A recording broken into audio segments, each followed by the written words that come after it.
లేదు కదా. ఇప్పుడు ఆదినారాయణ రెడ్డి లాంటి వాడితోనే సారీ చెప్పించారు కదా, మొండిగా నిలబడగలిగినటువంటి వాడితో కూడా. కాబట్టి బీజేపీ జనసేనకి ఇప్పుడు సమస్య ఏంటయ్యా అంటే, తెలుగుదేశాన్ని కాదని ఎదగచ్చా లేదా అనేటటువంటిది అధినాయకత్వం చెప్తే గానీ కదలలేని పరిస్థితి ఇక్కడ నాయకులకి. అధినాయకత్వం ఎప్పుడన్నా పిలిచి ఏమయ్యా ఏంది మీరు చంద్రబాబుకి ఏమన్నా మనం ఏమైనా అనుచరులం అయింది, స్ట్రాంగ్గా నిలబడండి అన్నారు అనుకోండి, అప్పుడు పనిచేస్తారు.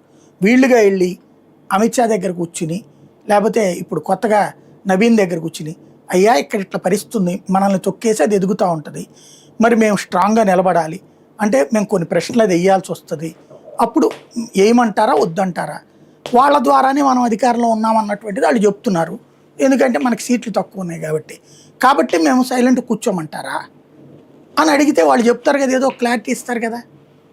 ఆ క్లారిటీ ఏమైనా తీసుకుంటున్నారా వీళ్ళు? అధినాయకత్వం దగ్గరికి వెళ్ళి అడిగే దమ్ము ఇక్కడ లేదు నాయకులకి, కాబట్టి వాళ్ళు ఏం చేయట్లేదు. ఇకపోతే జనసేనలో అధినాయకుడే చెప్తుండే మనదంటూ ఒక అస్తిత్వం అక్కర్లేదయా, మన అస్తిత్వం మనకు ఉన్నట్టే, మనం 25 ఏళ్ల పాటు తెలుగుదేశాన్ని మనం భరించాలా, జగన్ అనేవాడిని పైకి రాకుండా చూస్తేనే ఈ రాష్ట్రం బాగుపడుతుంది అంటే 25 ఏళ్ల పాటు తెలుగుదేశం అధికారంలో ఉండాలని చెప్తున్నాడు ఆయన. మొన్నదాకా 15 ఏళ్ళు నిన్న అసెంబ్లీలో 25 ఏళ్ల దగ్గరికి వచ్చాడు ఆయన. 25 ఏళ్ల పాటు మనం తెలుగుదేశం బి టీమ్గా పనిచేద్దామని ఆయనే చెప్తున్నాడు. అప్పుడు ఇంకా వీళ్ళు అట్టే